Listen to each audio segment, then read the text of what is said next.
Alright, so I'm out here at the fridge pond. It needs to be cleaned up a little bit, but it's doing really well. And I'm looking at this bucket here. So I grabbed my camera and I was already in the middle of taking some samples from this pond. I was about to reset it to clean it up, and to dump it out and make something nice, a nice bucket pond. But I decided to take some water samples with some jars I had laying around. That's why the water level is so low in here right now. We're going to take another sample. There's some algae and some things growing in here, and we're going to try to get a scoop of it. And we have Nutella macroalgae. I must have planted this a while back. I don't remember. This is grown outdoors and in a very heavy, nutrient-rich environment. But I'm happy to see that. With the Nutella comes tons of creatures, typically.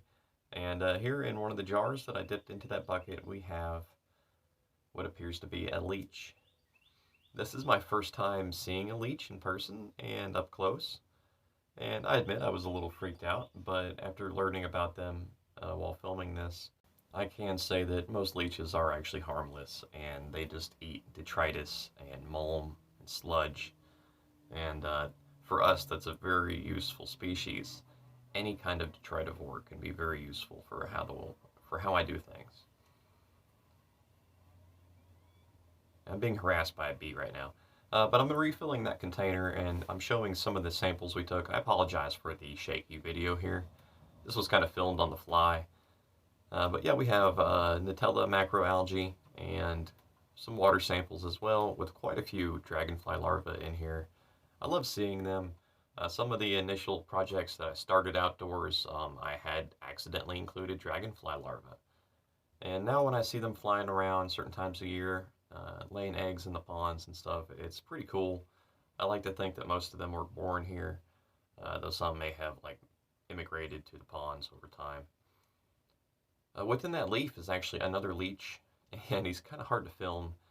I admit I was a little freaked out, but I am happy to see them, and I am running with it. We are going to include them in a brand new jar aquarium right now. So to begin the build, I'm going to get my tiny shovel and my new jar and my cat. And we're gonna get to work here. We're gonna take some sand right from my yard, throw it in here, wash it up. We have a really cool jar this time. It's all wavy and it's not symmetrical. It's pretty cool. But yeah, we're just gonna get some sand and throw it in there, clean it up really nice, and get to the build. There it is. I've rinsed it quite a few times. It's still cloudy, and that's fine. We're building a real pond in a jar here. We're not messing around. And I've added the samples to the tank. I didn't just dump them in there. I tried to strategically place the Nutella lower in the water column. I wanted to have quite a bit of clear water up above that so I can see what's going on and watch for other algae that might start growing. We have some planes flying overhead. I don't know if you can hear that or not. That's a fun treat of living where I live. Yes, but here is the jar. It looks great. I'm very happy with it. We might include more duckweed on the surface in the future, but overall I think this is pretty decent. I included all the leaves and all the muck that I scooped out of that pond. I wanted to catch as many creatures in their own environment as I could, get my hands on. This jar didn't come with a lid and I couldn't find anything that would fit. So I'm just, winging it here. We're making a screen lid. But that way I can take it off. There are some dragonfly larvae in here and possibly some other flying insects eventually that will emerge. So I want to have the ability to just take it outside and open it up, let them fly away, and then put my window screen back on top.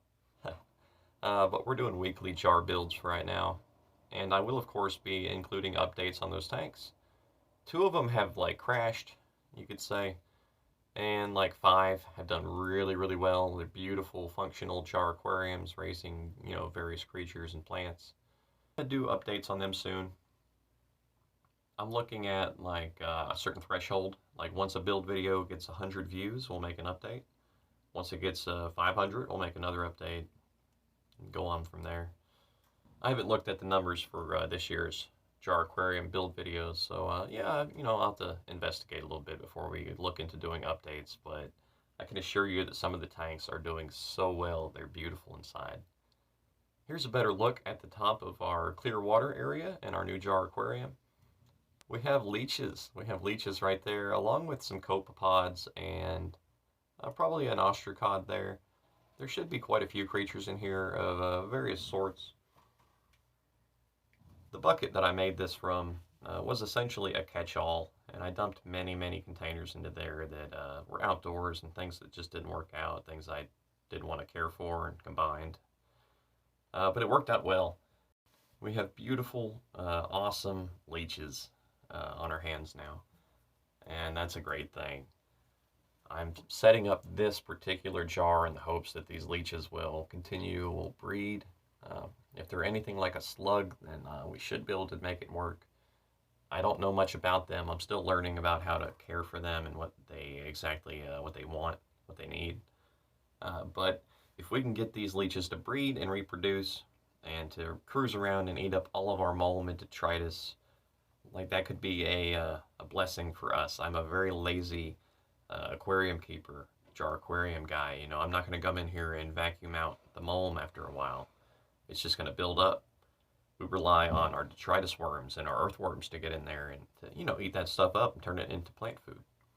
These leeches, if that is indeed their role in the ecosystem, then they are a welcome addition to our tanks.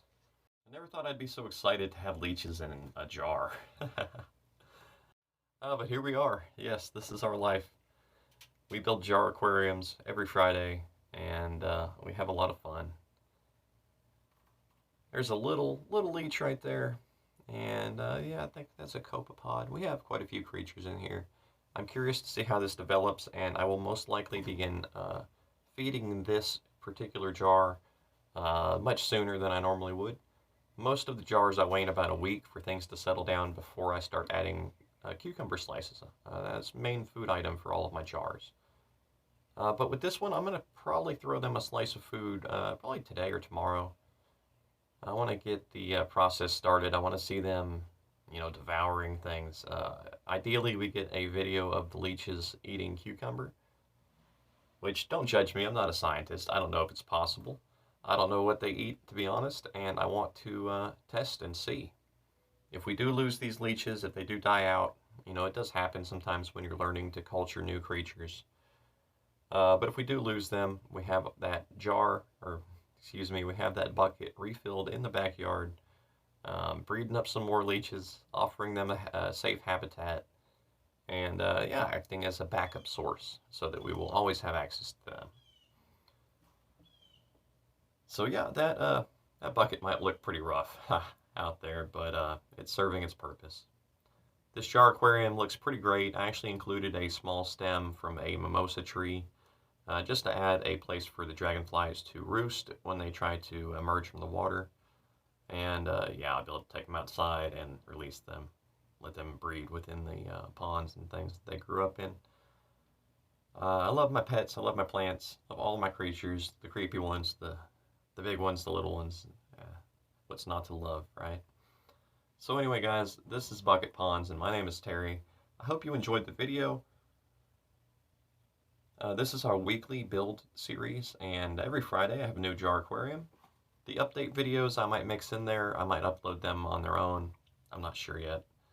But I do appreciate you watching. If you enjoy jar aquariums and ecospheres and ponds and stuff like that, you'll most likely find something nice on my channel.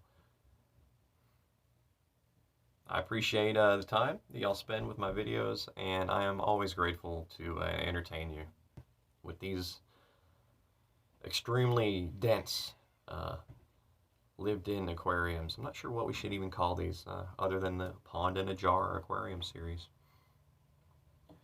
So my name's Terry, this is Bucket Ponds. Thanks for watching. Please like and subscribe, and I will catch you next time. I'll see you next Friday.